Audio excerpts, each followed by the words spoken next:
वो रात के समय 8 बज रहे थे। रामन्नापेटा गांव में रहे पवन सिक्योरिटी गार्ड का काम करता है। ड्यूटी खत्म होने पर साइकिल पर घर आने लगता है। घर के पास उसकी दूसरी पत्नी पद्मा दरवाजा के पास खड़े होके रोड की तरफ बार बार देखने लगती है। इतने में उसकी बेटी हरिता उसके पास आती है। बार बार रोड की तरफ देख रही माँ को देखकर ऐसे पूछने लगी, क्या माँ, तब से मैं देख रही हूँ, तू यहीं बाहर खड़े होके रोड की तरफ देखने लगी? कोई कर्जेदार आने वाला है क्या? उनको आते देखकर ऐसे भाग जाना चाहती हो क्या? तुझे शादी का उम्र आया है, पर मुझे समझने का अकल नहीं आया है। तुझे रहने से ही मुझे आता ना, तेरे पास ही नहीं तो मुझे कैसे आएगा? ऐसे मजाक की बातों का कोई कमी नहीं है रे। अरे हो मेरी प्यारी बेटी, साइकिल पर आ रही लक्ष्मी जी के लिए रे। क्या माँ, लक्ष्मी जी ऐसे साइकिल पर आएगी या?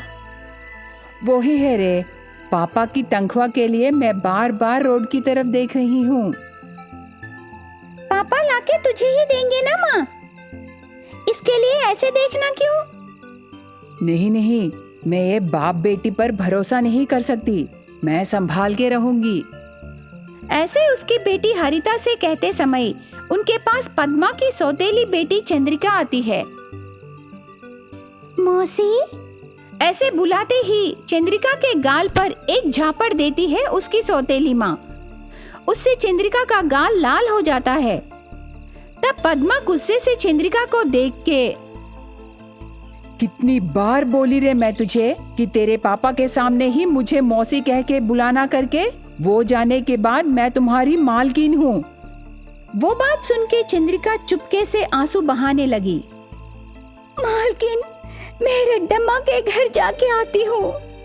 इतनी रात गए, वो भी तेरे पापा को तनख्वाह आने के ठीक उसी समय तू रेड्डम्मा नाम कह के बाहर जाने लगी?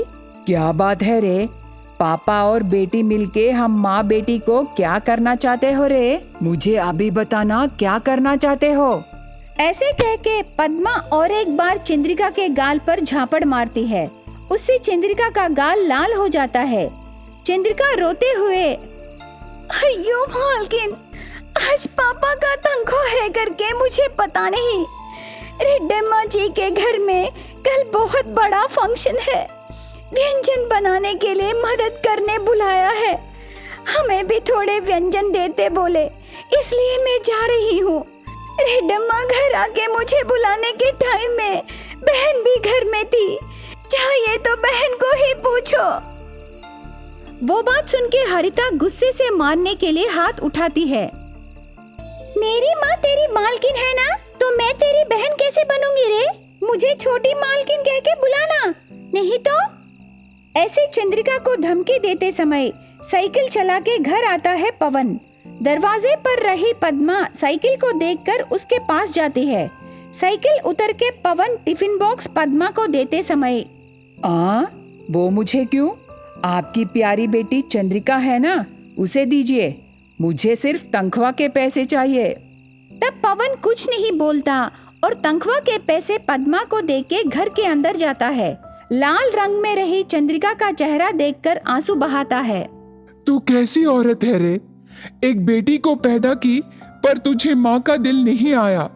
मेरी पहली पत्नी कमला मर जाने पर मेरी बेटी चंद्रिका माँ का प्यार के लिए दूर नहीं होना सोच के मैंने तुमसे शादी करके तुम्हें मैं जिंदगी दिया। अभी मैं मेरी तनख्वाह भी दे रहा हूँ, पर तू मेरी बड़ी बेटी को बहुत सता रही हो। भगवान तुझे जरूर सजा देगा। ऐसे गुस्से से शाप देकर वहां से चंद्रिका को लेके चला जाता है। ये बातें सुन के माँ बेटी पद्मा हरिता हंसते हैं। इस तरह दिन बीतते गए। एक दिन हरिता के लिए एक अच्छा शादी का रिश्ता आता है। तब पवन बीच में आके चंद्रिका की शादी किए बिना हरिता की शादी करने को नहीं मानता। उससे पद्मा ने बहुत गरीबी में पैदा हुए मेहनत कर रहे एक लड़के को देखती है। उस लड़के का नाम है मदन। वो बहुत दुर्भाग्य लड़का है। उसके पास आए भाग्यशाली भी दुर्भाग्य में बदल जाते हैं। पद्मा, शादी के जोड़े नहीं खरीदे, कार्ड्स भी प्रिंटिंग नहीं कराए। चंद्रिका और मदन की शादी के लिए घर के सामने मंडप भी नहीं डाले। उन सब की जरूरत नहीं है। पुराने कपड़ों में ही चेहरे को थोड़ा पाउडर डाल के मंदिर ले जाके वो मंगलसूत्र डालने से काफी है। वहाँ से वो लोग चले जाएंगे, हम इधर आ जाएंगे। ये बहुत गलत है पद्मा। पद्मा कुछ नहीं बोलती और बेडरूम में जाके दरवाजा बंद कर लेती है। चंद्रिका उसकी माँ का फोटो के पास खड़े होके बहुत दुख होके रोती रहती है। माँ, देख रही हो ना, तेरी बेटी की शादी कितनी धूमधाम से, कितने अच्छे कपड़ों में, पूरा गांव को कार्ड्स देके, घर पूरा फूलों से सजा के धूमधाम से हो रही है माँ। फोटो में रही चंद्रिका की माँ कमला बात करने लगती है। चंद्रिका बेटी, ये लो शादी का जोड़ा। तेरी माँ का आशीर्वाद तेरे साथ है बेटी। तू बहुत भाग्यशाली है। तेरी इच्छा के अनुसार शादी होगी। ऐसे कह के चंद्रिका को शादी की साड़ी देती है। चंद्रिका वो साड़ी लेके पहनती है। बस चंद्रिका के इच्छा के अनुसार सबके सामने धूमधाम से शादी होती है। ये सब देख के पद्मा के मुंह से एक बात भी नहीं आती। चंद्रिका उसके माँ के दिए माया साड़ी लेके ससुराल के घर जाती है। वहाँ वो जीने के लिए पहले से ही चंद्रिका टी स्टॉल रखते हैं। थोड़े ही दिनों में वो टी स्टॉल फेमस हो जाता है। उस दिन से वो जिस वस्तु को छूते हैं वो सोना बन जाता है। मंदारपल्ली गांव में रहे वीरैया की पत्नी सावित्री मर जाने के बाद उसकी बेटी चंद्रिका को माँ का प्यार देने के लिए हरिता नाम की एक बेटी रही मंगम्मा से दूसरी शादी करता है। दोनों बेटियां बड़े होकर शादी की उम्र में आते हैं। फिर भी चंद्रिका के खिलाफ उसका अत्याचार कम नहीं होता। सौतेली बहन का अत्याचार भी रुकता नहीं। सोफे में बैठकर टीवी देख रही हरिता बिना चाय पिए नीचे गिरा देती है। अरे हो चंद्रिका, अंदर क्या कर रही है रे? इसी वक्त मेरे पास आ। किचन में खाना बना रही चंद्रिका हाथ में स्पून लेकर वैसे ही उनके पास आ जाती है।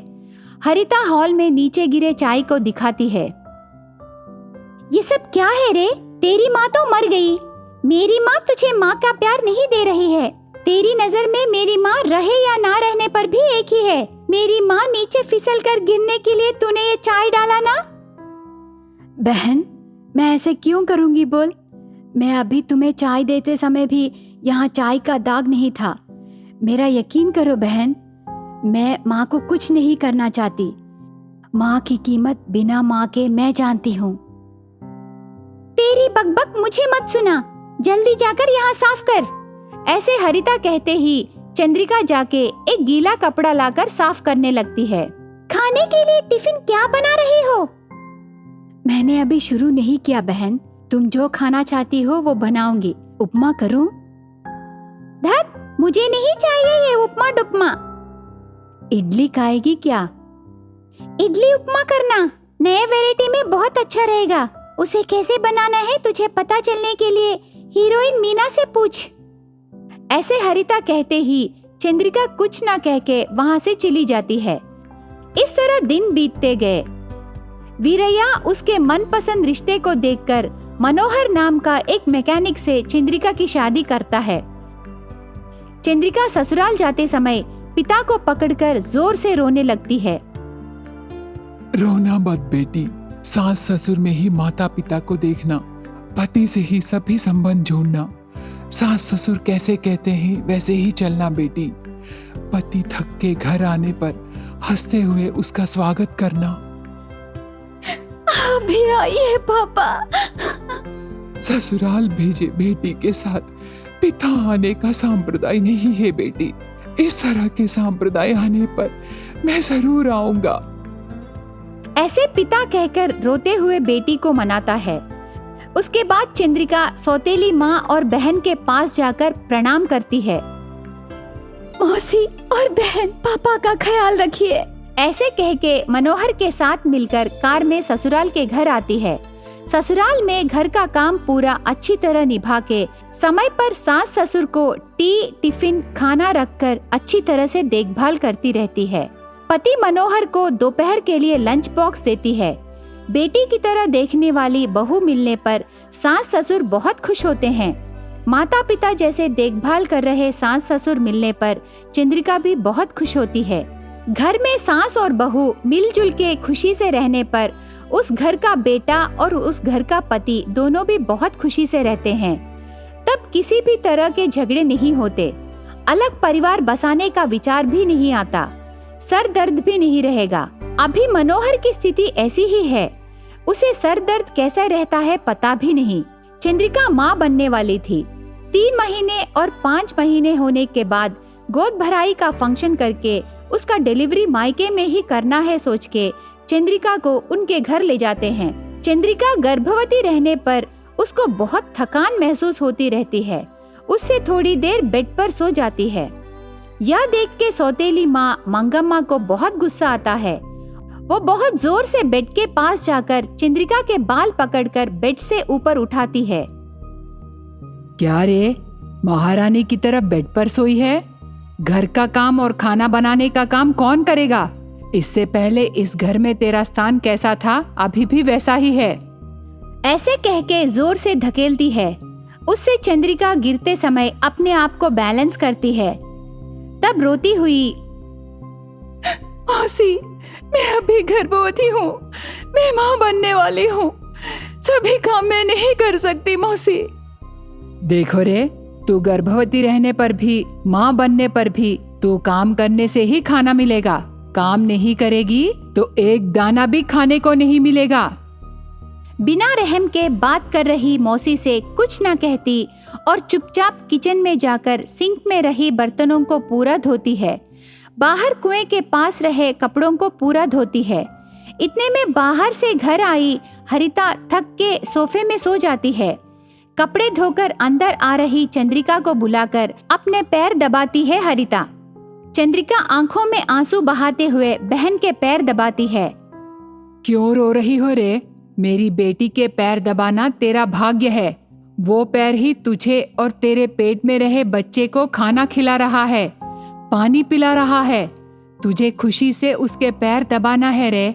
ऐसे रोती हुई नहीं करना चाहिए रे चंद्रिका। वो बात नहीं है मौसी, मैं ऐसे बैठ नहीं पा रही। नरम सोफा लाकर मैं तुझे बिठाऊं? चुप कर, जैसे कहती हूँ वैसे कर। ऐसे कहकर उस पर चिल्लाती रहती है मंगम्मा। इतने में बाहर गया वीरैया घर आता है। मंगम्मा के चिल्लाने की आवाज सुन के खिड़की से अंदर झांक कर देखता है। गर्भवती चंद्रिका से पैर दबाती हंसती हुई हरिता और चंद्रिका पर चिल्लाती रही मंगम्मा दिखाई देने पर वीरैया का गुस्सा आसमान छू लेता है। उस गुस्से से वीरैया की आंखें लाल हो जाते हैं। तब कुएं के पास रहे लकड़ी को लेकर दरवाजा तोड़कर घर के अंदर आता है वीरैया। उसे देखकर मंगम्मा और हरिता दोनों आश्चर्य हो जाते हैं। तब वीरैया गुस्से से, चंद्रिका गर्भवती रहने पर भी उससे तू अपने पैर दबाने लगी। तू कैसी बहन है रे? गर्भवती बेटी को कैसे देखना है, क्या तुझे पता नहीं? ऐसे कह के दोनों को बहुत मार के घर से बाहर धकेल देता है। बदन पूरा मार लग के दर्द से तड़पती हुई माँ बेटी एक पेड़ के नीचे बैठकर रोते रहते हैं। गर्भवती बेटी चंद्रिका को बेड पर सुला के उसे पंखा से हिला के माँ बनने वाली बेटी को प्यार से देखभाल करता रहता है पिता वीरैया।